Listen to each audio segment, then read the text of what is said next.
इस जगत में प्रायः हर माता पिता चाहता है कि उस बच्चे को, उनके बच्चों को अच्छा स्थान प्राप्त हो, सुरक्षा प्राप्त हो, है कि नहीं? लेकिन देखिए, भगवान के स्थान, भगवान के धाम जाने के अलावा और इस जगत में कोई सुरक्षित स्थान नहीं है। ब्रह्मलोक में व्यक्ति को मृत्यु प्राप्त होती है, और एक बार वहां चला जाए कोई भी व्यक्ति, चाहे बच्चा हो बूढ़ा हो, फिर उसे दोबारा कभी इस जगत में वापस नहीं आना पड़ता। तो आपने सुना ही है, अभी देखा ही है कि शिवदम, जो व्यक्ति श्रीमद् भागवत का श्रवण करता है, वह भगवान का प्रेम से भरा हुआ पार्षद बन करके वापस चला जाता है। तो यही बच्चों को सिखाना चाहिए वस्तुतः। बाकी तो पेट भरने के लिए जो चला सीख ही रहा है, कोई दिक्कत नहीं है, लेकिन मुख्य बात है कि भगवान श्री कृष्ण की कथा को सुनने का प्रयास करना चाहिए। आज भी हम सुन रहे थे संकीर्तमानम, कोई व्यक्ति भगवान श्री कृष्ण का संकीर्तन करता है या उनके बारे में श्रवण करता है, तो भगवान व्यसनम ही पुंसावन के हृदय की जितनी भी गंदगी है उसको नष्ट कर देते हैं, प्राविश्य चित्तम, उसके चित्त में प्रवेश करके। ये और किसी शिक्षा के द्वारा प्राप्त नहीं होता है। और फिर श्रीमद् भागवतम, सॉरी, वृंदावन में तो सब 1000 टाइम्स, एक क्लास मतलब 1000, मतलब एक क्लास आ गए तो 3.5 साल तक क्लास सुनने की जरूरत नहीं है। 365 गुणा 3, मोटा मोटा 1000, एक क्लास सुनना है आपको 3.5 साल में। यही है नहीं, क्या मिलते ना है, एक दिन में 1000 का फायदा मिल रहा है, तो रोज सुनेगा तो कितना लाभ होगा। ठीक है, हम लोग शुरू करते हैं। आज ये आखिरी श्लोक है इस अध्याय का। नारद जी की शिक्षाएं श्रीमद् भागवत के संबंध में व्यासदेव जी को इसको उपसंहार कर रहे हैं। उपसंहार का मतलब कंक्लूजन, मतलब कंक्लूजन समझते हैं आप लोग? सारांश नहीं कह सकते, मतलब ये बोल रहे हैं कि कंक्लूजन क्या कहते हैं, सारांश ही बोलते हैं, उपसंहार कहते हैं। हिंदी संस्कृत उपसंहार है, इंग्लिश है कंक्लूजन। आप दोनों से भाषा नहीं आती तो उड़िया में बताइए क्या कहते हैं, संक्षिप्त विवरण नहीं, उड़िया में बोलते हैं। हाँ, तो बस ये ठीक है। इसको समराइज कर दिया जा रहा है कि भाई ये सारी बात कहने का प्रयोजन ये कि अब आपको ये करना है। समझ में आ गया? तो ये श्लोक बहुत सुंदर है, और ये 2 प्रकार के लोगों के लिए, एक जो सिद्ध हैं उनके लिए और जो साधक हैं उनके लिए, दोनों के लिए श्लोक है। दोनों के लिए ही भगवान की कथा का वर्णन बड़े उचित रूप से किया जाना चाहिए। तो उसको हम लोग अब श्रवण करते हैं। त्वमाप्यद, श्रीमद् भागवतम प्रथम स्कंद 5वां अध्याय 40वां श्लोक। त्वमाप्यदभ्रश्रुत विश्रुतं विभो, त्वमाप्यदभ्रश्रुतं त्वमाप्यदभ्रश्रुतविश्रुतं विभो, त्वमाप्यदभ्रश्रुतविश्रुतं विभो, समाप्यते येन विदाम्भुवुप्सितं, समाप्यते येन विदाम्बुवुप्सितं, प्राख्याहि दुःखैर्मुहुरर्दितात्मनां, प्राख्याहि दुःखैर्मुहुरर्दितात्मनां, संक्लेशनिर्वाणमुशन्ति नान्यथा, संक्लेशनिर्वाणमुशन्ति नान्यथा। Yes, south Indian. त्वमाप्यदभ्रश्रुतं विश्रुतं विभो, त्वमाप्यदभ्रश्रुतविश्रुतं विभो, समाप्यते येन विदाम्बुवुप्सितं, समाप्यते येन विदाम्बुवुप्सितं, प्राख्याहि दुःखैर्मुहुरर्दितात्मनां, प्राख्याहि दुःखैर्मुहुरर्दितात्मनां, संक्लेशनिर्वाणमुशन्ति नान्यथा, संक्लेशनिर्वाणमुशन्ति नान्यथा। त्वमाप्यदभ्रश्रुतविश्रुतं विभो, त्वमाप्यदभ्रश्रुतविश्रुतं विभो, समाप्यते येन विदाम्बुवुप्सितं, समाप्यते येन विदाम्बुवुप्सितं, प्राख्याहि दुःखैर्मुहुरर्दितात्मनां, प्राख्याहि दुःखैर्मुहुरर्दितात्मनां, संक्लेशनिर्वाणमुशन्ति नान्यथा, संक्लेशनिर्वाणमुशन्ति नान्यथा। समाप्यते येन विदाम्बुवुप्सितं, त्वमाप्यदभ्रश्रुतविश्रुतं विभो, न न न न, समाप्यते येन विदाम्बुवुप्सितं। तो सब लोग कंफ्यूज कर रहे हैं मुझे। गाने दो भाई। त्वमाप्यदभ्रश्रुतविश्रुतं, त्वमाप्यदभ का ये त्वमाप्यधभ्रा श्रुत विश्रुतम विभो। नहीं आ रहा है, आप उनको दो, मेरे को नहीं आ रहा। विश्रुतम नहीं नहीं नहीं नहीं, उनको दीजिए, उनको दीजिए, ये ऐसे गा के ही मानेंगे, आगे जाएंगे नहीं। नहीं नहीं नहीं, भूल गए माइक आते ही भूल गए। अरे ये तो हमारी फेवरेट ट्यून थी। देख रहे समाप्यते येन विदाम बुभुप्सितम प्राख्याहि दुःखैर् मुहुरर्दितात्मनां संक्लेश निर्माणमुशन्ति नान्यथा त्वमप्यदभ्रा श्रुत विश्रुतं विभो समाप्यते न विदाम बुभुप्सितुं प्राख्याहि दुःखैर् मुहुरर्दितात्मनां संक्लेश निर्माणमुशन्ति नान्यथा त्वमप्यदभ्रा श्रुत विश्रुतं विभो समाप्यते येन विदाम बुभुप्सितं प्राख्याहि दुःखैर् मुहुरर्दितात्मनां संक्लेश निर्वाणमुशन्ति नान्यथा। तो कह रहे हैं त्वम अपि, अपि दिख रहा है आपको? त्वम अपि, त्वम मतलब आप भी, अदभ्र श्रुत मतलब आप, श्रुत मतलब आप वेदों के सारे ज्ञान से अभिज्ञ हैं, जान रहे हैं। अदभ्र मतलब होता है बहुत ज्यादा, अनल्प जो बहुत कम नहीं है, मतलब बहुत अधिक है, इस प्रकार से आप जानते हैं। इस कारण से विश्रुतम विभो, विश्रुत का अर्थ होता है यश, और विभो मतलब सर्व समर्थ ईश्वर भगवान श्री कृष्ण, उनके यश को प्राख्याही, प्राख्याही उसका प्रकृष्टेना ख्याति, उसको अच्छे से विवरण कीजिए। क्यों करूं? तो कह रहे हैं समाप्यते ये न विदाम बुभुप्सितम। विदाम मतलब जो बहुत ज्ञानी है, विज्ञानी है, उनकी जो जानने की इच्छा है, जो बुभुप्सितम मतलब समझ रहे हैं, जो कुछ जानने की इच्छा है वह इस आख्यान को सुन करके समाप्त हो जाएगी। वह ज्ञान प्राप्ति का प्रयास नहीं करेंगे, कृष्ण कथा श्रवण करके संतुष्ट हो जाएंगे। जो लोग जानना चाहते हैं, जानने के इच्छुक हैं, वह आपकी द्वारा भगवान के यश को श्रवण करके सुखी हो जाएंगे, वो और तृप्त हो जाएंगे, और कुछ जानने की इच्छा उनको और नहीं रहेगी।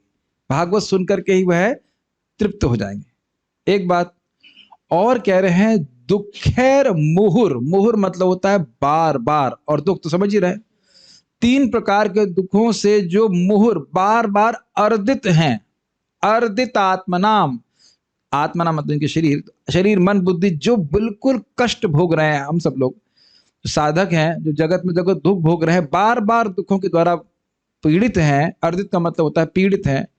अर्दित आत्मना मतलब पीड़ित मन वाले, पीड़ित शरीर वाले, पीड़ित बुद्धि वाले। ये मत सोचिएगा कि हम यहाँ एंजॉय कर रहे हैं, ये एक बहुत बड़ा ज्ञान होगा। दुखेशु सुख मानिना, दुख को हम सुख मान रहे हैं। तो कह रहे हैं उससे संक्लेश निर्वाणम, जो बहुत अच्छे से क्लेश पा रहे हैं। क्लेश शब्द तो आपने खूब सुना होगा, गृहस्थी में तो बहुत उपयोग होता है। बड़ा क्लेश कर रहे हो, बड़ा क्लेश कर रहे हो, तो भागवत का एक शब्द तो बोलते ही हैं कम से कम क्लेश ठीक है, लेकिन अगला वाला नहीं बोल पाते, निर्वाण ठीक है। संक्लेश निर्वाण, जो खूब तरह से क्लेश पा रहे, अच्छी प्रकार से क्लेश पा रहे, उस क्लेश का निर्वाण समाप्त हो जाएगा भगवान की कथा श्रवण करने से। ग्रहण कर रहे हैं?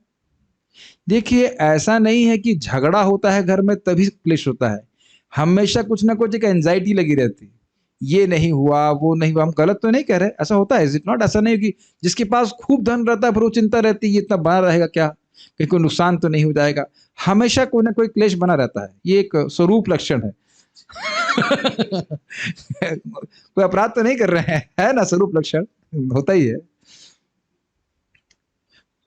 तो कह रहे हैं अन्यथा ना, अन्यथा उशंति, उशंति मतलब जो विद्वान है वो कह रहे और अन्य किसी तरीके से नहीं हो सकता, क्लेशों का निर्माण और किसी तरह से नहीं हो सकता। किसी तरह का मतलब भगवान के यश को सुने बिना और किसी तरह से क्लेश नहीं निवृत्त हो सकता।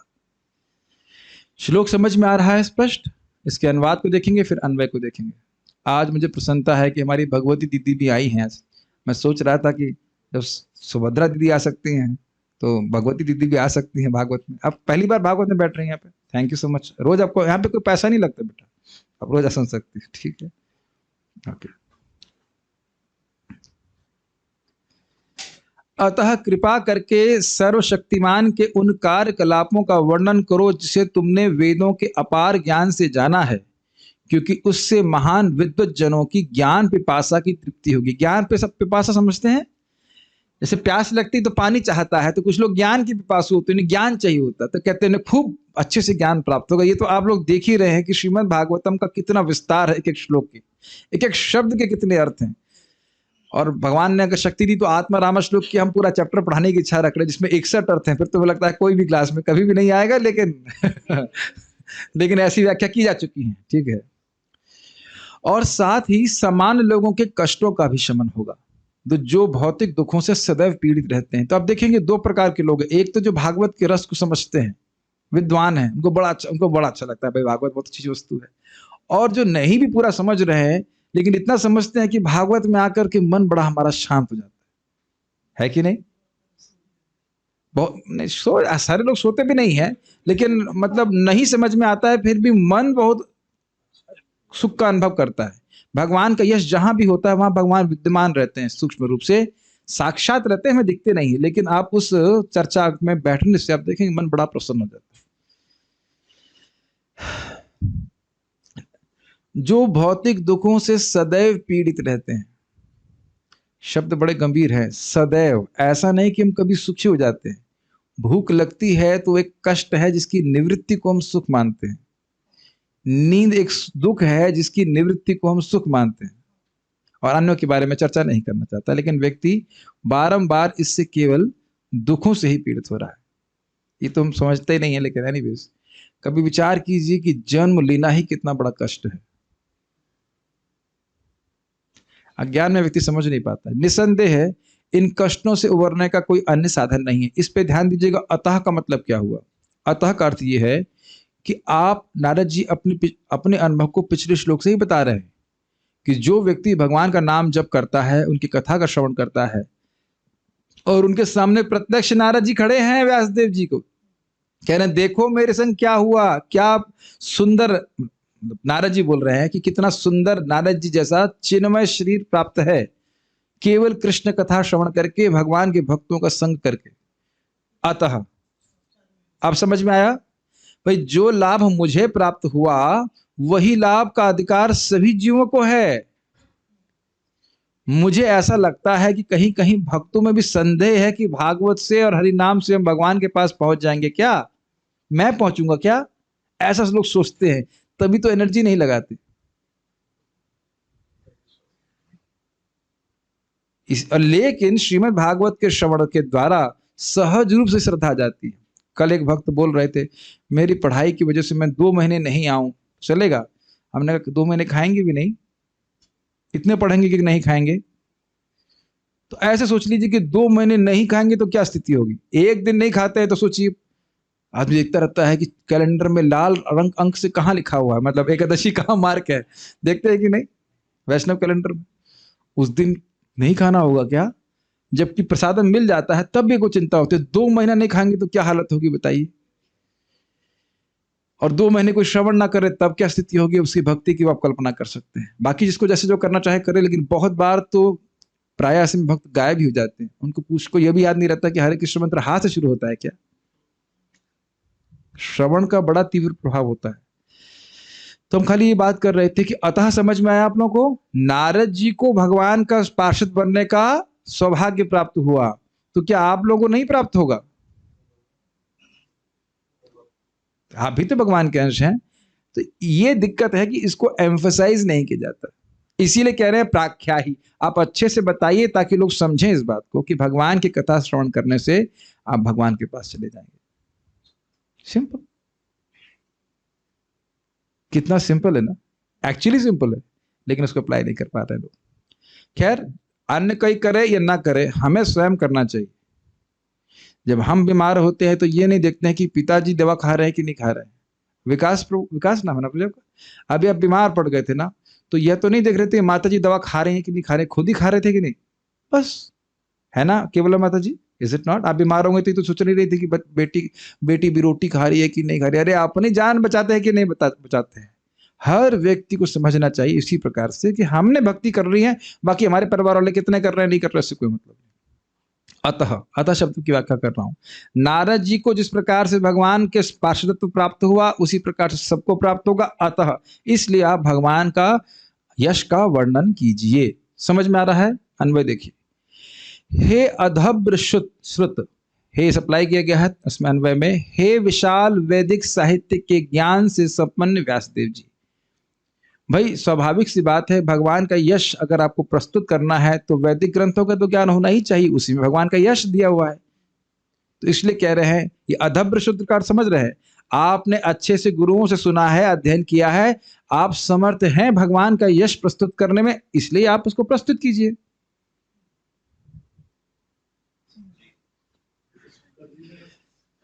हमारे परंपरा में अपने ज्ञान स्वीकार किया है, भगवान के अवतार समर्थ हैं, क्या दिक्कत है बोलने? बोलिए, आप जानबूझ के नहीं बोले हैं अन साहित्यों में, अब आप बोलिए इसके ऊपर। नहीं समझ पा रहे हैं शब्द का महत्व? ठीक है। तुम अपि, आप भी। अब आप भी का अर्थ आप थोड़ा समझ सकते हैं। नारद जी ने भगवान का नाम का मंत्र बताया था, नामात्मक मंत्र बताया था, संकर्षणा इत्यादि। तो उन्होंने यहाँ भी हमने सुना था कि नारद पांचरात्र उन्होंने लिखा था जिसमें भगवान की महिमा का वर्णन है। आप भी, अब समझ में आ गया? नारद जी व्यासदेव के गुरु हैं, तो नारद जी कह रहे हैं कि मैंने पांचरात्र से केवल कृष्ण की महिमा का ही वर्णन किया है, भक्ति का वर्णन किया है। आप भी अन्य विषयों को छोड़ करके केवल भगवान के यश का ही वर्णन कीजिए। अब समझ में आया तुमपि का अर्थ? अब मैं समझता हूं कि यहाँ जो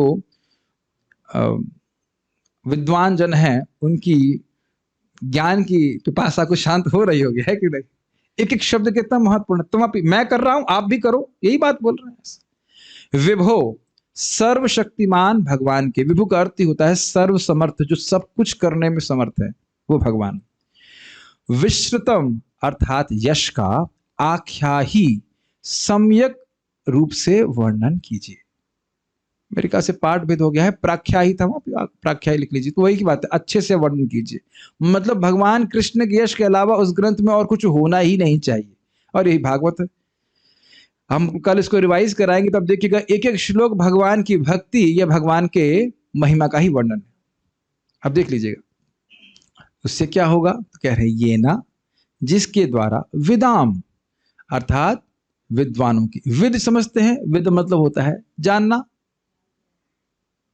ज्ञान, विद्वान, विदाम अर्थ समझ में आ गया, विदान विद्वानों की, बुभुप्सितम दिव्य ज्ञान को सीखने की इच्छा। कितना सुंदर शब्द है। बुभुप्सितम का एक और शब्द संस्कृत में आता है जिसको कहते हैं भूखा होना, भूखा, खाने की भूख होना, उसको क्या कहते हैं संस्कृत में? नहीं, जुगुप्सितम तो मतलब खराब होता है, अब याद नहीं आ रहा है उसको शब्द को क्या कहते हैं। एनीहाउ, एक होता है मुमुक्षु, जो मोक्ष की इच्छा रखता है। एक होता है बुभुक्षु, बुभुक्षु होता है कुछ जो भोग की, या बुभुक्षु का अर्थ यहाँ पे हो गया जो ज्ञान की इच्छा रखता है। यहाँ पे लिखा है बुभुप्सितम, समझ में आ रहा? जिनकी दिव्य ज्ञान को जानने की इच्छा है, उनकी इच्छा समाप्यते अर्थात संतुष्ट हो जाएगी, पर तृप्त हो जाएंगे श्रीमद् भागवत का श्रवण करके। और आप देख ही रहे हैं श्रीमद् भागवतम को, बहुत सुंदर बात है। महाराज जी से क्या बात महाराज बोल रहे थे, बहुत सिंपल बात है, बड़ी गंभीर कह रहे हैं। भागवत तो भक्तों के समाज में ही बोली जा सकती है, जिसकी बहुत उत्कृष्ट चेतना है वही श्रीमद् भागवतम को समझ सकता है। आपको शायद ऐसा लगेगा कि हम क्या कर रहे हैं, ये बताइए कि जब सुखदेव गोस्वामी जो कि व्यासदेव के पुत्र हैं, वह व्यासदेव जो स्वयं भगवान के अवतार हैं और उनसे कहीं कहीं श्रेष्ठ, श्रेष्ठ मतलब उम्र में वयोवृद्ध होने की दृष्टि से जितने ऋषि मुनि हैं, वह सब श्रीमद् भागवतम का श्रवण कर रहे हैं। तो हम किस खेत की मूली हैं?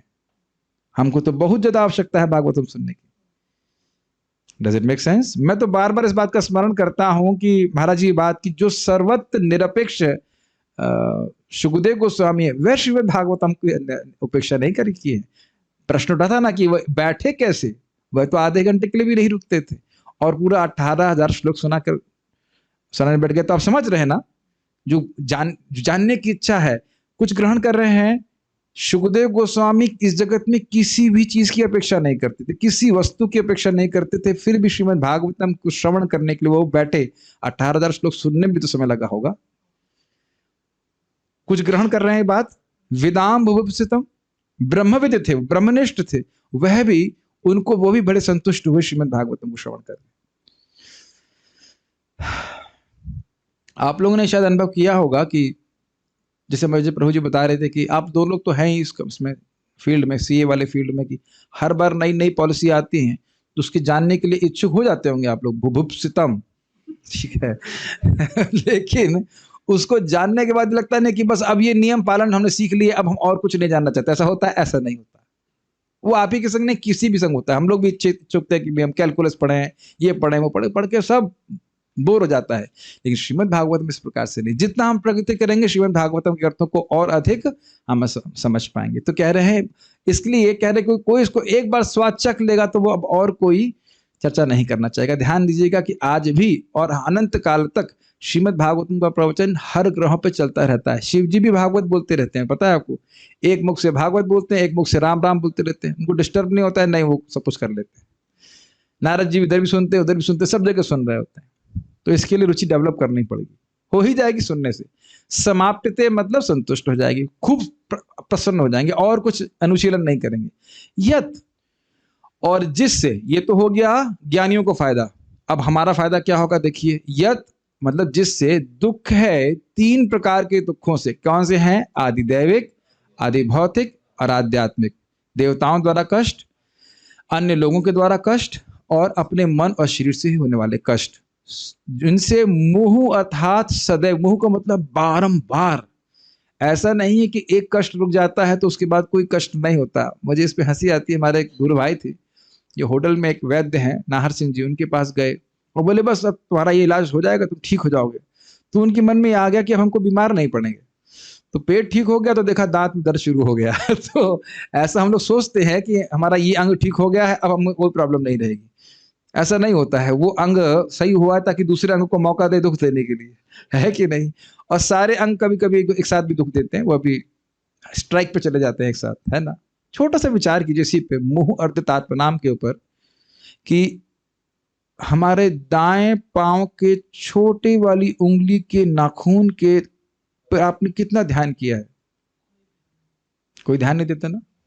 आपको स्मरण भी नहीं होगा। अब नाखून उखड़ जाए तो पूरा ध्यान उधर रहेगा। तो आप देख सकते हैं कि हमारे शरीर का एक अंग सुख देने में तो बहुत प्रैक्टिकली नेग्लिजिबल है ही नहीं, सुख दे सकता, लेकिन दुख देने में बड़ा एक्सपर्ट। सोचे है कभी इस तरह से? नहीं सोचते। नाक के अंदर के बाल के बारे में कभी सोचा है आपने? कभी नहीं सोचा होगा। लेकिन वो उखड़ जाए फिर देखिए अंदर कोई वो क्या कहते हैं उसको, फोड़ा हो जाता है, कितना कष्ट होता है। और शरीर के बालों के बारे में तो सोचते नहीं, जो शरीर में बाल है, लेकिन कहीं बल तोड़ हो जाए तब कितना सोचेंगे उसके बारे में, उस छोटे से स्थान के बारे में। तो यह सोचना कि हमारा शरीर हमें सुख देने के लिए बहुत बड़ी मूर्ता है। इस शरीर को एक गाड़ी की तरह उपयोग करना चाहिए भगवान के पास पहुंचने के लिए, बस। तो कह रहे हैं मुह अर्दितात्मा नाम, सदैव पीड़ित जन समूह के लिए, चाहे वो धन वाला हो चाहे वो कम धन वाला हो, सब लोग दुखी हैं। इस बात को आप प्रत्यक्ष देख सकते हैं। टेंशन में, हमेशा टेंशन में रहते हैं। और बल्कि आप देखेंगे धनी लोग, हम तो आंखों से देखे थे, ज्यादा टेंशन में रहते हैं। जिसके पास 1 करोड़ है वही तो 1 करोड़ खोने के दुख को अनुभव कर सकता है ना।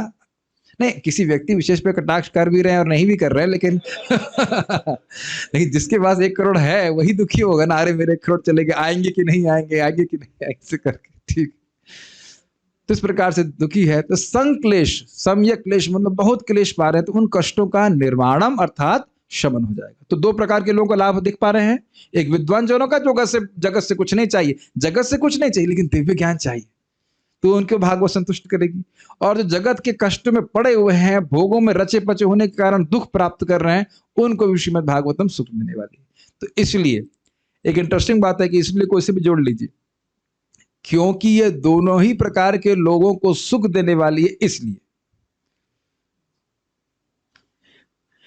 व्यासदेव पूरे जगत का कल्याण करना चाहते थे। तो अब 2 ही कैटेगरी के लोग हो गए, एक विद्वान जन और एक मोहित जन।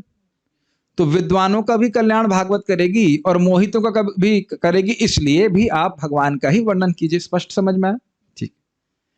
किसी अन्य प्रकार से ऐसा संभव हो, यह न उशंति, पंडित जन नहीं मानते।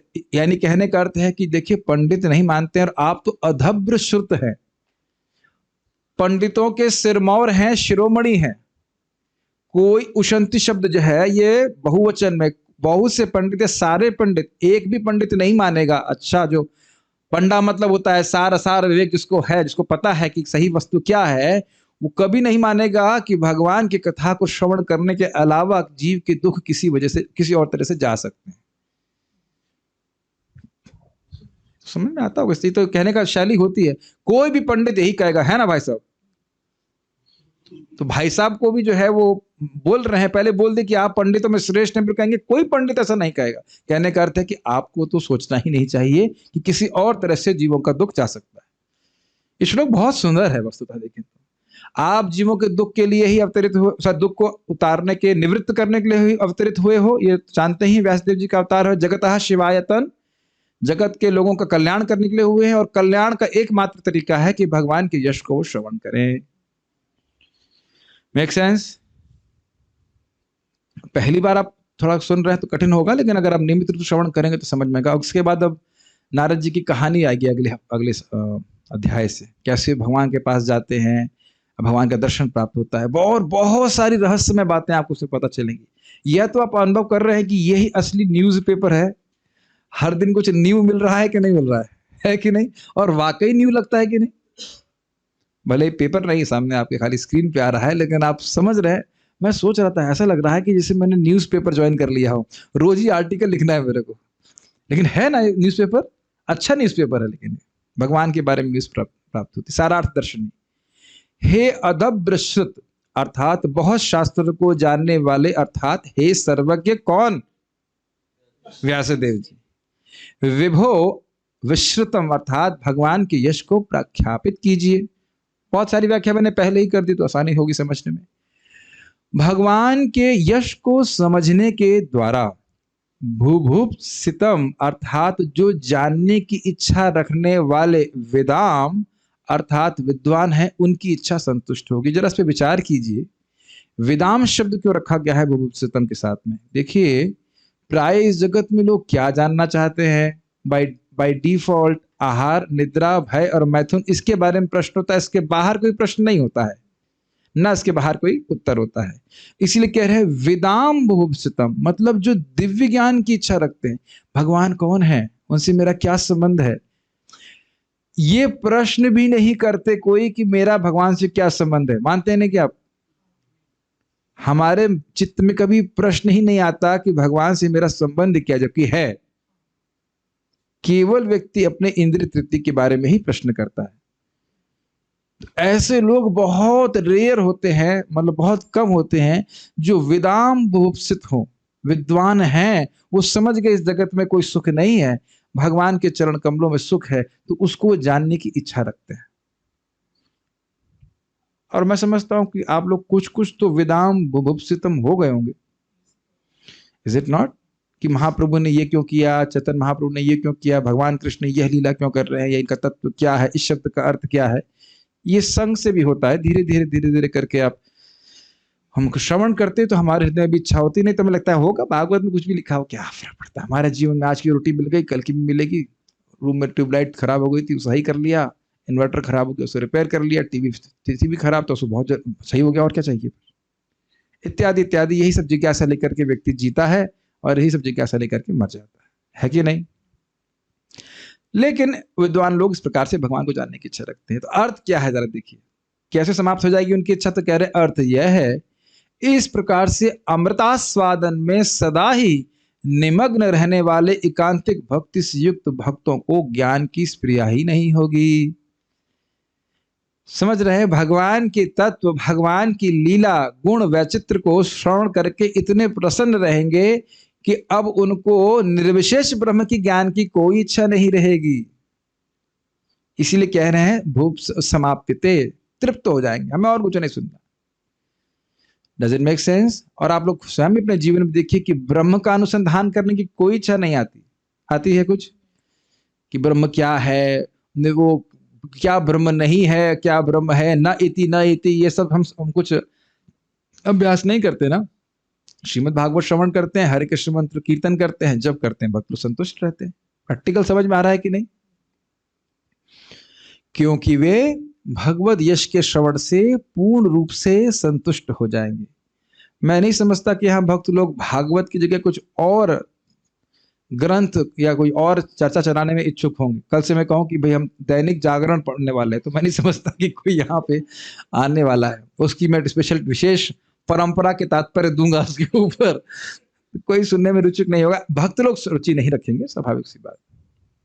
समझ में आ रहा है? ये है, एक बार श्रीमद् भागवतम को रुचि प्राप्त हो जाए, कोई ग्रंथ का मतलब ये नहीं कह रहा हूं कि जो भगवान के ग्रंथ नहीं है, चैतन्य चरितामृत, भागवतम से भिन्न है, भगवत गीता, वो सब सुनने में रुचि रहेगी, लेकिन दुनिया की वार्ता में बिल्कुल रुचि नहीं रहेगी। दुनिया की वार्ता छोड़ दीजिए, मुक्ति की वार्ता में भी रुचि नहीं होगी। आप सार्वभौम भट्टाचार्य जी के बारे में जानते हैं, पूरा जीवन क्या ब्रह्म है इसी अनुसंधान में निकल गया और यही पढ़ाते रह गए।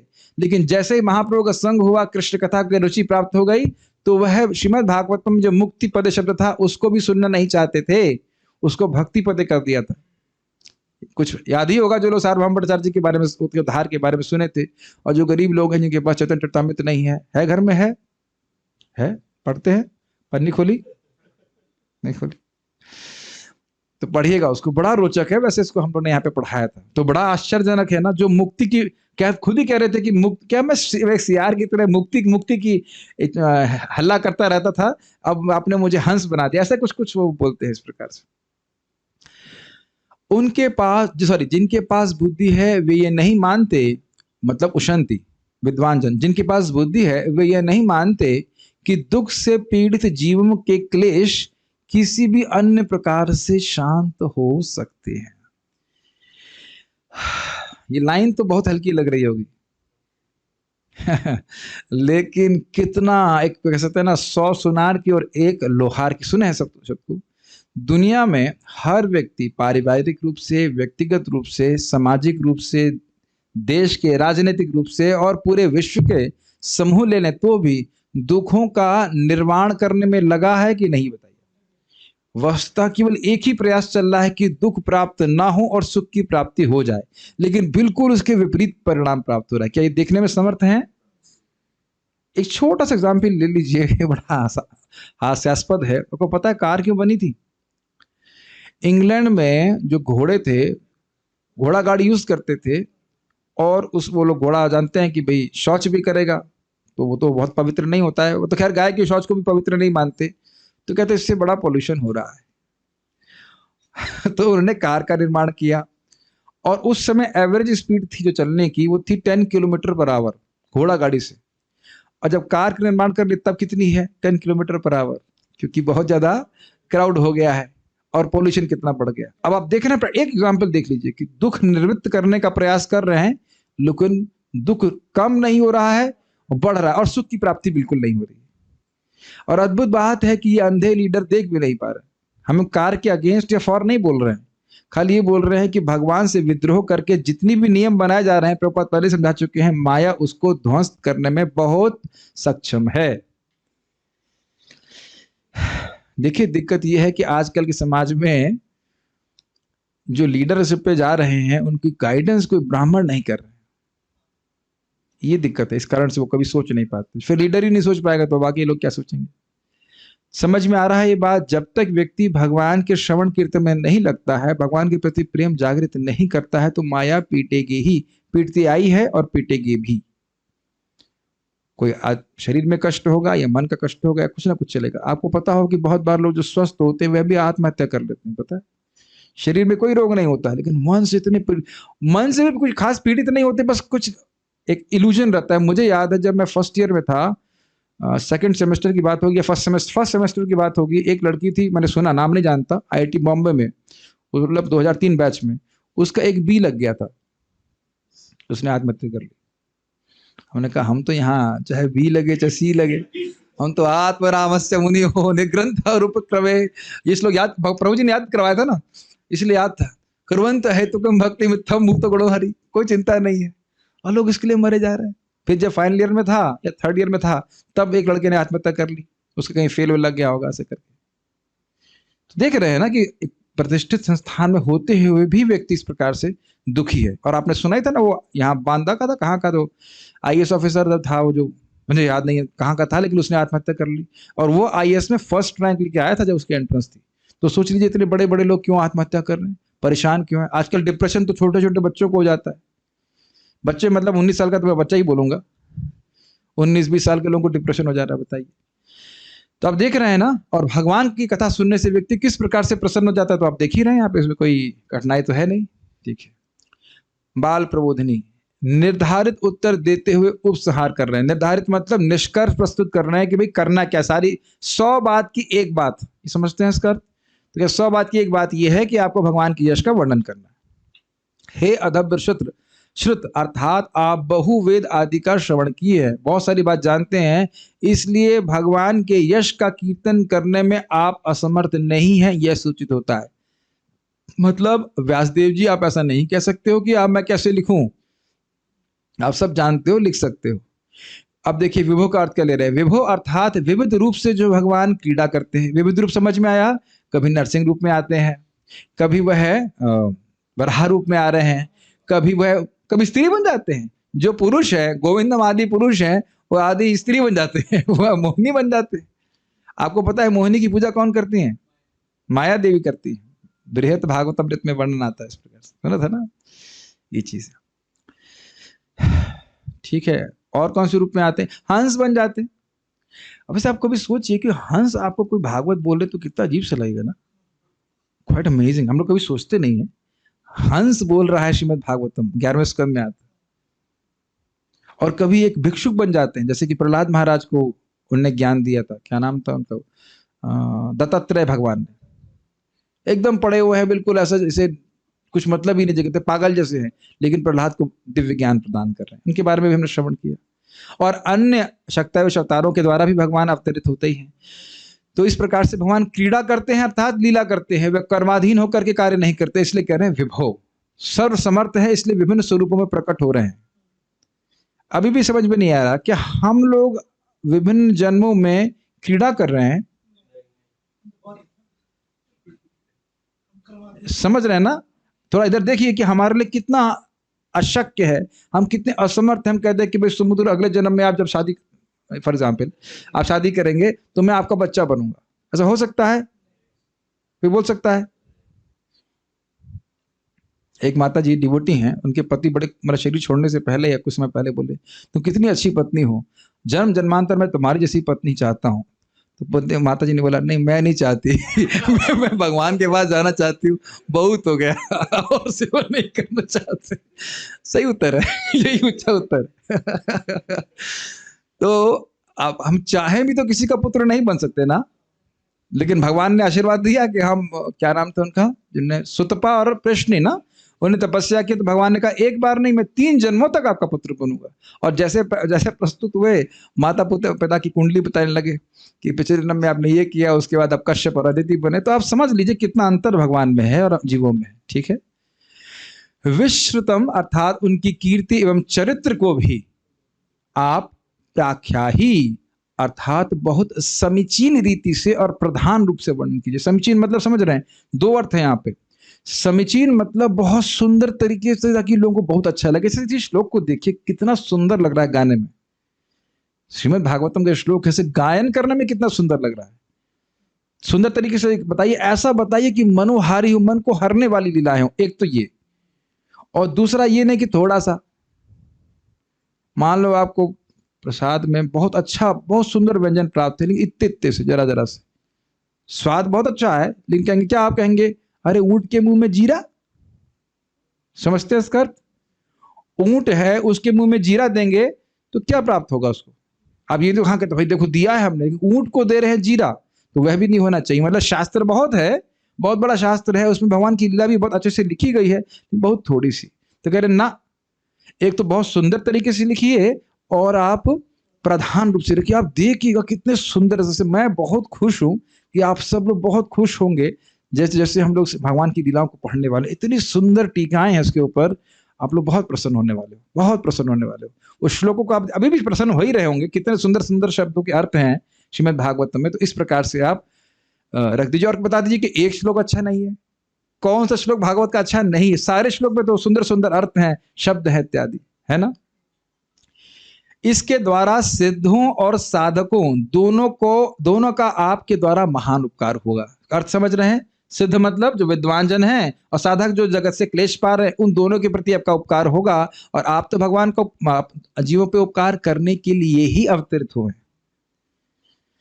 ठीक है, इसको ऐसा समझ सकते हैं कि कभी कभी हम लोग जब मेन्यू डिसाइड करते हैं प्रसादम, उसमें ये कितने लोगों को पसंद आएगा, ये एक विचार आ जाता है कि भाई किसी को ये पसंद है, किसी को वो पसंद है।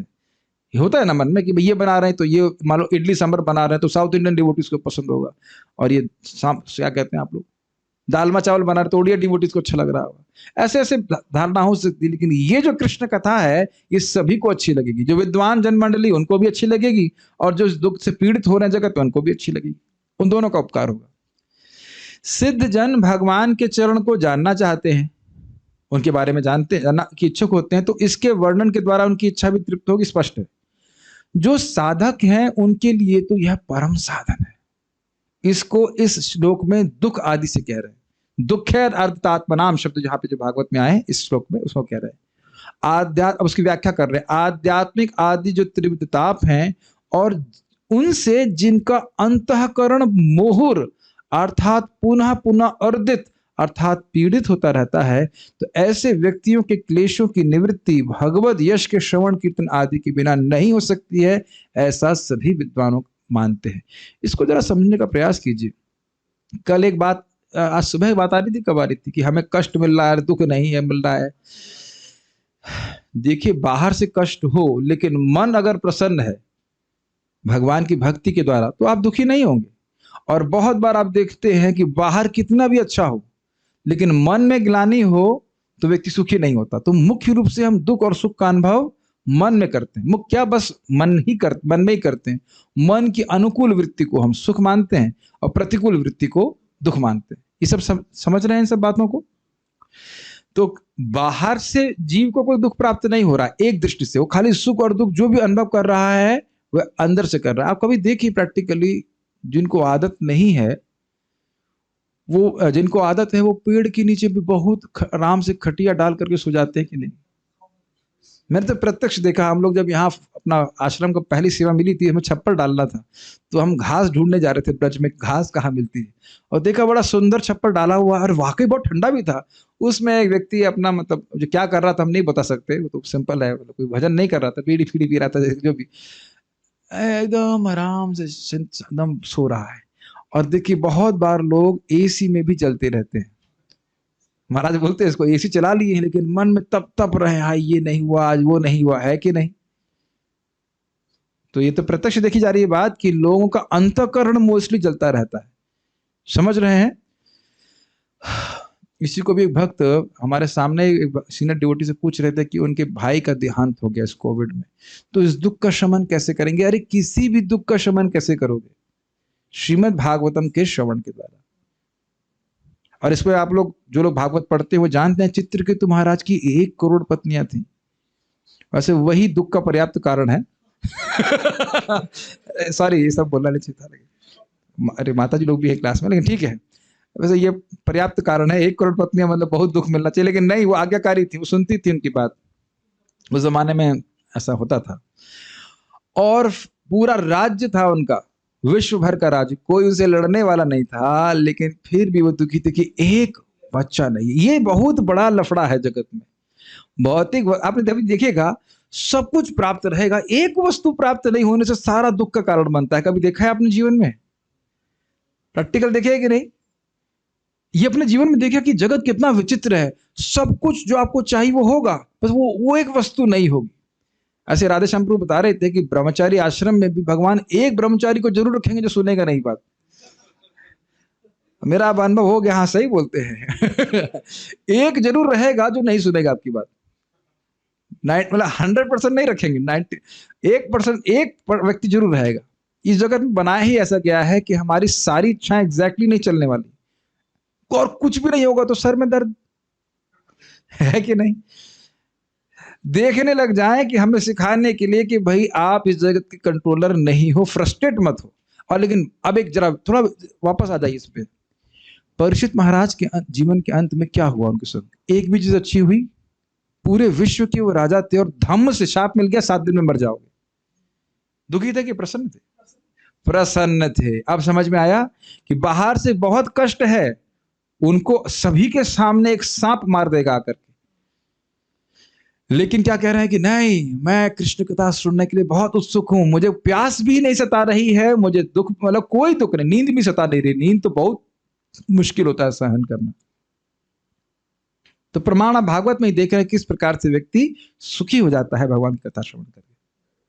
ठीक है, तो पर्याप्त मात्रा में श्रवण करना चाहिए, इस प्रकार से दुख निवृत्त हो जाएगा। सभी तो मैं क्यों बताऊं, मान लो व्यासदेव जी कहे भाई मेरे को ही बता, मैं भी पढ़ा हूं, कोई और नहीं मिला है सेवा के लिए, प्राय इस्कॉन डिवोटी ऐसे ही ब्रह्मचारी लोग ऐसे ही करते हैं, प्रभु जी सारी सेवा मुझे ही बताएंगे आप, 2 घंटा सेवा कर ली ना मैंने, और क्या और कितनी सेवा करूं, सारी सेवा मुझे ही बताएंगे आप, मन में भाव आ जाता है कभी कभी। लेकिन व्यासदेव ऐसे नहीं है, फिर भी व्यासदेव को कह रहे हैं कि सभी का उपकार करने के लिए ही आप अवतीर्ण हुए हैं, और आपके अवतार की सफलता एवं आत्मसंतोष इसके द्वारा होगा और किसी तरह से नहीं, यह भाव है। न सिर्फ अन्य लोगों का क्लेश नहीं जाएगा, अपितु तो आपका जो संताप है वह भी नहीं जाएगा। देखिए कितना अंतर, थोड़ा और अर्थ को प्रकाशित किया कि नहीं। अन्य लोग, देखो कारण क्या है, आपका प्रयोजन क्या है अवतार का, जीवों को सुखी करना, ठीक, और जीव जब तक सुखी नहीं होंगे आपके अवतार का प्रयोजन सिद्ध नहीं होगा।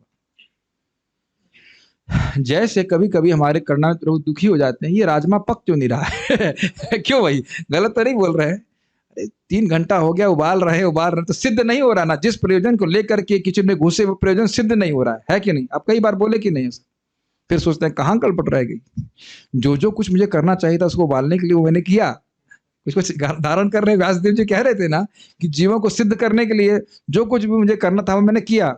जिस प्रकार से कर्णामृत प्रभु राजमा को सिद्ध करने के लिए, पकाने के लिए, सिद्ध करने के लिए जो कुछ भी करना चाहते हैं कर रहे हैं, लेकिन देखिए राजमा नहीं पक रहा है। तो अब तो समझ में आ गया, कर्णामृत प्रभु को समझ में आ गया होगा, इज इट नॉट? यस।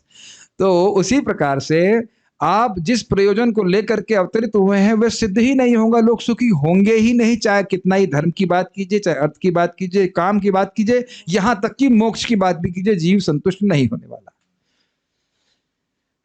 ना, अन्यथा वो बोल रहे। कितना सुंदर अर्थ लिए है कि नहीं। तो आप भगवान के यश का वर्णन कीजिए। तात्पर्य, श्री नारद मुनि अपने व्यावहारिक अनुभव से निश्चित रूप से प्रमाणित करते हैं कि भौतिक कर्म की सारी समस्याओं का मूल समाधान परमेश्वर की दिव्य महिमा को दूर दूर तक प्रसारित करने में है। अपने अनुभव का मतलब समझ गए, तो पहले व्याख्या कर दिया कि किस प्रकार से दासी पुत्र से और थे और कथा श्रवण करके आज वो नारद जी बन गए। ठीक है। अब इस तात्पर्य को पढ़ करके मैं समझता हूं हर भक्त के हृदय में इच्छा होगी कि श्रीमद् भागवत के संदेश को किंचित मात्र अपनी शक्ति के अनुसार हम अन्यों के पास पहुंचाएं, है कि नहीं। इसी से लोगों का दुख जाने वाला है। सज्जनों की 4 श्रेणियां होती हैं ये इंटरेस्टिंग बात है कि प्रभुपाद जी श्लोक को थोड़ा सा ट्विस्ट करके ग्रहण किए। ट्विस्ट का मतलब क्या है, विदाम मतलब अच्छे लोग, और जो दुख पीड़ प्राप्त होकर रहे हैं जो लोग मतलब वो बुरे लोग। इस तरह से प्रभुपाद व्याख्या कर रहे, बड़ी इंटरेस्टिंग व्याख्या है। सज्जनों की 4 श्रेणियां होती हैं और दुर्जनों की भी इतनी ही श्रेणियां हैं। 4 श्रेणियों के सज्जन सर्वशक्तिमान ईश्वर की सत्ता को तब स्वीकार करते हैं जब वह विपत्ति में पड़ते हैं। तो ये श्लोक 4 प्रकार के लोग होते हैं, तब स्वीकार करते हैं जब 1 2 3 4 श्लोक मेरे पीछे बोलिए, सब जानते हैं। चतुर्विधा भजन्ते माम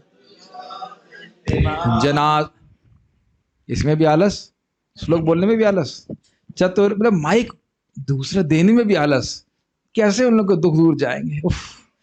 चतुर्विधा भजन्ते मां, चतुर्विधा भजन्ते मां जनः सुकृतिनो अर्जुना, जनः सुकृतो अर्जुना आर्तो जिज्ञासुरर्थार्थी, आर्तो जिज्ञासुरर्थार्थी ज्ञानी च भरतर्षभ, ज्ञानी च भरतर्षभ। चतुर्विधा 4 प्रकार के लोग भजन्ते मां, मेरा भजन करते। कौन बोल रहा है?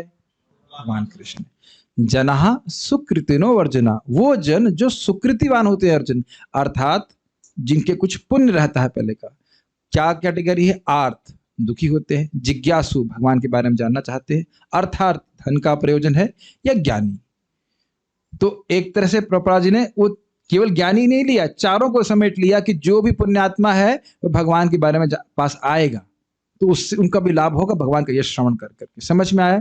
ध्यान दीजिएगा कि आर्त हो लेकिन सुकृतिवान नहीं है तो भगवान के पास नहीं आएगा। सारे दुखी लोग भगवान के पास नहीं आ रहे, किसी बाबा के पास जा रहे हैं। सारे जिज्ञासु भगवान के पास नहीं आ रहे, सारे अर्थार्थी भगवान के पास नहीं आ रहे। तो इसलिए समझना होगा सुकृतिवान होगा तो भगवान के पास आएगा।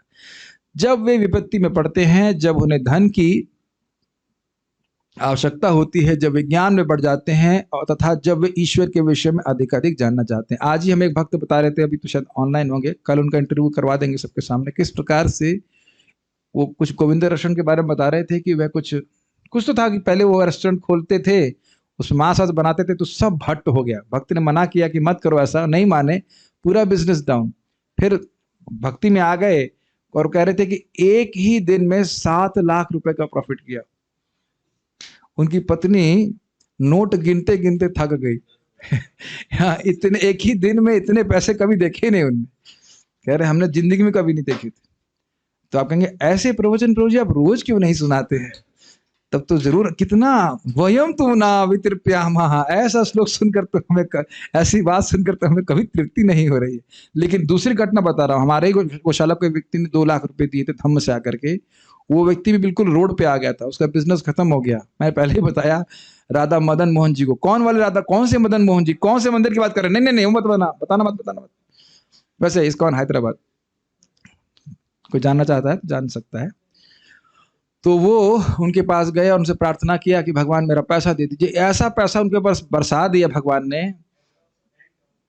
बोल रहे हैदराबाद का बैंक बोले जाते हैं, और ज्यादा मेहनत भी नहीं करते।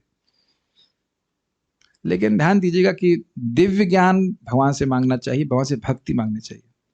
लेकिन भगवान ने दिया उसको, फिर वो भगवान को दे रहा है, एक बात। तो इस प्रकार से लोग भगवान के पास आते हैं, बहुत शुद्ध भक्त नहीं है लेकिन फिर भी भगवान के पास आते हैं क्योंकि सुकृतिवान है। सारे दुखी लोग तो भगवान के पास नहीं आते, ये बात है, ठीक है। वे अंतः प्रेरणावश भगवान की शरण ग्रहण करते हैं। ये कुछ समझ में आया? क्योंकि पुण्यात्मा है, अब दुखी हुआ तो भगवान प्रेरणा देते हैं, तुम मेरे पास आओ। कुछ समझ में आया? वो व्यक्ति दुखी था, पैसे चले गए, तो मदन मोहन जी बोले आ जाओ बेटा मेरे पास आ जाओ।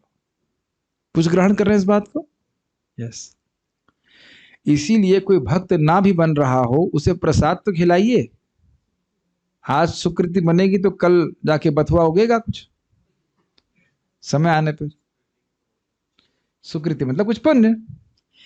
इस प्रकार नारद जी व्यासदेव को उपदेश देते हैं कि वे भगवान के दिव्य ज्ञान का प्रसाद उस विशाल वैदिक ज्ञान के संदर्भ में करें जिन्हें उन्होंने पहले से प्राप्त कर रखा है। सारे वेदों का सार भगवान को जानना है। सारे वेद आप जानते हो, पढ़े लिखे हो, तो आप उसका व्याख्या कीजिए, क्या कठिनाई।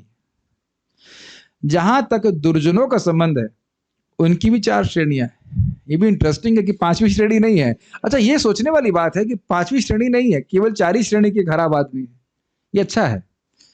नमाम दुष्कृतनो मूढ़ा, नमाम दुष्कृतिनो मूढ़ा, प्रपद्यन्ते नराधमाः, प्रपद्यन्ते नराधमाः, मायया परत ज्ञाना, मायापहृत ज्ञाना, आसुरं भावमाश्रिताः, आसुरं भावमाश्रिताः। ये बड़ा प्रसिद्ध श्लोक है और उसके पहले वाले श्लोक बड़े और अच्छे हैं। कहते हैं भगवान की माया मितम तरंती, क्या है, त्रिगुणमय, क्या श्लोक है वो, दैवी एष गुणमयी मम माया दुरत्या मामेव ये प्रपद्यन्ते माया मिताम तरंती। ये जो गुणमयी माया है, इसको पार पाना बड़ा कठिन है। ये मेरी माया है, लेकिन जो मेरी शरण में आता है वह मुक्त हो जाता है। तो प्रश्न बनेगा, तो उसका मतलब सब लोग आपकी शरण में आ जाएंगे ना। कहते हैं ना नमाम दुष्कृतिनो बूढ़ा, यह श्रवण करने के बाद भी जो दुष्कृतिवान है वो कभी मेरे पास नहीं आएगा। दुष्कृतिवान कैसे हैं? एक है मूढ़, और प्रभात उदाहरण देते हैं गधे का। हम भगवान की बात रिपीट कर रहे हैं, कृपया किसी व्यक्ति विशेष पे आक्षेप करने का हमारा कोई ऐसा प्रयोजन नहीं है। तो बोल रहे हैं कि गधा खूब कपड़ा उठाता है, कितना कपड़ा पहनता है? कुछ नहीं पहनता है, और पूरा दिन मेहनत करेगा थोड़ी सूखी घास प्राप्त करने के लिए। और जबकि घास जो है वो तो जंगल में भी उपलब्ध है। तो इस प्रकार से हम लोग, अब पता नहीं कौन किस पे हंस रहा है, लेकिन हम लोग भी प्रयास प्रकार से लगे रहे हैं, 2 वक्त की रोटी के लिए, कभी कभी बोलते हैं खाने कमाने के लिए कमा रहे हैं, लेकिन खाने का भी टाइम नहीं होता लोगों के पास, है कि नहीं? तो ये प्रभुपाद जी मूड में रखते हैं। प्रबद्धन्ते मतलब मेरी शरण में नहीं आते। नराधमा मतलब जो है भगवान को नहीं मानते हैं, जब तक मुझे स्मरण आ रहा है। माया अपहृत ज्ञान मतलब ज्ञान तो है लेकिन माया के द्वारा हर लिया गया। ये स्पेशली प्रभुपाद कहते हैं साइंटिस्ट फिलोसोफर जो है, तो बड़े फिलोसोफर दिख रहा है साइंटिस्ट के रूप में कि जगत में डिजाइन है, डिजाइन मतलब डिजाइनर, लेकिन भगवान को स्वीकार नहीं करते। ज्ञान उनका माया के द्वारा हर लिया गया, ज्ञान है लेकिन भ्रमित हो गए। और आसुरम मतलब जो जानते हैं कि भगवान है लेकिन भगवान को नहीं मानेंगे। हम खुद भगवान है ये जान रहे हैं, स्पष्ट देख रहे हैं, लेकिन आसुरी प्रकृति के होने के कारण वे भगवान की सत्ता को स्वीकार नहीं करना चाहते। जैसे आप देखते हो जगत में ये जो हुड़दंगी होते हैं, गुंडे लोग होते हैं, वो जानते हैं सरकार है, ऐसा नहीं कि वो सरकार के बारे में भ्रम में है, लेकिन मानेंगे नहीं सरकार को। तो इस प्रकार की भावना है, तो वह भगवान के पास नहीं आते। वे जो सहज रूप से प्रगतिशील सकाम कर्म के प्रति आसक्त हैं और इस तरह उसके साथ जुड़े हुए अनेक कष्टों को भोगते रहते हैं। दुखैर अर्दित आत्मनाम की व्याख्या करते हुए प्रपाति बोल रहे हैं, दुख प्राप्त कर रहे हैं, भगवान को शरणागत नहीं है। वे जो इंद्रिय तुष्टि के गर्हित कार्य में लगे रहते हैं और इस तरह परिणामों को भोगते रहते हैं, मतलब जो तथाकथित इंद्रिय तृप्ति का सुख सूअर और कुत्ते को भी प्राप्त है, उसी को प्राप्त करने के लिए, इसी को एडजस्ट करने के लिए वे जीवन व्यर्थ करते रहते हैं। इसी नराधम कहा जा रहा है। वे जो भौतिक रूप से ज्ञान में तो अत्यंत समृद्ध हैं, लेकिन सर्वशक्तिमान भगवान की सत्ता को स्वीकार करने की मति न होने के कारण कष्ट पाते हैं। जरा समझ रहे हैं कि प्रभुपाद अनुवाद रख कैसे रहे हैं? कह रहे हैं दुष्कृतिमान है, भगवान के शरणागत नहीं है, इसलिए सभी प्रकार के लोग दुख प्राप्त कर रहे हैं। दुखैर अर्दित आत्मनाम, सुना था ना आपने? दुख है मुहुर अर्दित आत्मनाम, बारंबार ये लोग कष्ट प्राप्त कर रहे हैं क्योंकि भगवान के शरणागत नहीं, इसलिए प्रभुपाद श्लोक को रख रहे हैं। कुछ समझ रहे हैं इस बात को? बड़ा सुंदर प्रभुपाद जी के व्याख्या है। तब देख रहे हैं हर आचार्य एक विशेष एंगल से उस श्लोक को देख रहे हैं। भागवत का एक ही श्लोक है, हम लोग तो लिमिटेड हैं और आचार्यों पे हम नहीं मेरी क्षमता भी नहीं इतना कि हम कर पाए, लेकिन फिर भी आप देख रहे हैं कितने श्लोक को अलग अलग एंगल से हम देख पा रहे हैं। वे लोग जो नास्तिक कहलाते हैं और जानबूझकर भगवान के नाम से ही घृणा करते हैं, भले ही वे सदा संकट में क्यों न रहें। चारों जगह देखा आपने संकट, कष्ट, दुख, उनके लिए भी भागवत है। श्री नारद जी ने व्यासदेव को समझाया कि वे सज्जन तथा दुर्जन 8 प्रकार के सारे लोगों का कल्याण करने के लिए भगवान की महिमा का वर्णन करें। कितना सुंदर है। 4 सज्जन पुरुष भगवान की शरण में आए, 4 दुर्जन जो भगवान की शरण में नहीं आए। अतएव श्रीमद् भागवतम किन्हीं विशेष श्रेणी या संप्रदाय के लोगों के निमित्त नहीं है। इंपॉर्टेंट बात है। यह तो उस सत्यनिष्ठ व्यक्ति के लिए है जो सचमुच अपने कल्याण तथा मन की शांति का इच्छुक है। क्या लाइन है प्रभुपाद जी के अंदर। अगर वास्तविक रूप से हम शांति चाहते हैं, प्रसन्नता चाहते हैं, भगवान की प्राप्ति करना चाहते हैं, तो श्रीमद् भागवतम का हमें गंभीर रूप से अध्ययन करना पड़ेगा। महाराज जी तो बोल ही रहे थे, कुछ लोग कहते हैं कि भाई भागवत पढ़ रहे हो, सुन रहे हो, उससे क्या हो जाएगा। याद आ रहा महाराज जी ने क्या बोला था? परम पूज्य वृंदावन चंद्र महाराज जी, ये हो जाएगा कि भगवान प्रसन्न हो जाएंगे, उसके बाद भी कुछ होना बाकी है। उसी के लिए तो पूरा जीवन है हमारा। तो इस प्रकार से होना चाहिए। इस प्रकार श्रीमद् भागवतम के प्रथम स्कंद के अंतर्गत नारद द्वारा व्यासदेव को श्रीमद् भागवत का उपदेश नामक 5वें अध्याय के भक्ति विधान तात्पर्य पूर्ण हुए। कल से हम लोग नारद जी ने आगे क्या किया उसके बारे में, सॉरी कल नहीं, कल हम रिवीजन करेंगे, परसों से उसको श्रवण करने का प्रयास करेंगे। देखें कुछ प्रश्न अगर किसी का। सुकृतिवान का मतलब होता है कृति का मतलब है जो अपनी इंद्रियों से हम संपादित करते हैं, कुछ करते हैं। तो सुकृति मतलब अच्छा कार्य किया, किसी को दान दिया, कोई पेड़ लगाया, ये भी सब सुकृति में आता है। ये भगवान के भक्तों की सेवा कर दिया। वर्णाश्रम के नियमों का पालन करने से वैसे ही व्यक्ति अपने आप पुण्यवान हो जाता है, ये भी बात है। ओके, और कोई आज प्रश्न नहीं, सब लोग समझ गए? इतने दिन से सुनते आ रहे हैं तो समझने की सामर्थ्य बढ़ गया होगा। ये जो भी हम श्रीमद् भागवत का पारायण करने जा रहे हैं, इससे बड़ा पुण्य कार्य कोई है नहीं। ये भगवान की कीर्ति का वर्णन है। बहुत लोग ड्रॉप कर जाते हैं, मुझे इसके लिए हम किसी को रोक नहीं सकते। हो सकता सोचते हमसे बोली नहीं जा रही संस्कृत, तो बोली नहीं जा रही तो सुनिए। बोल सकेंगे तो पवित्र होंगे और सुनेंगे तो पवित्र होंगे। आपको होल्ड करने के लिए नहीं बोल रहा हूँ, श्लोक है उसका 12-12-48 आप देख सकते हैं। संकीर्तमानम। बाकी जैसे आपकी इच्छा हो, जैसे करना चाहे करें। हम लोग अभी पारायण करेंगे, आप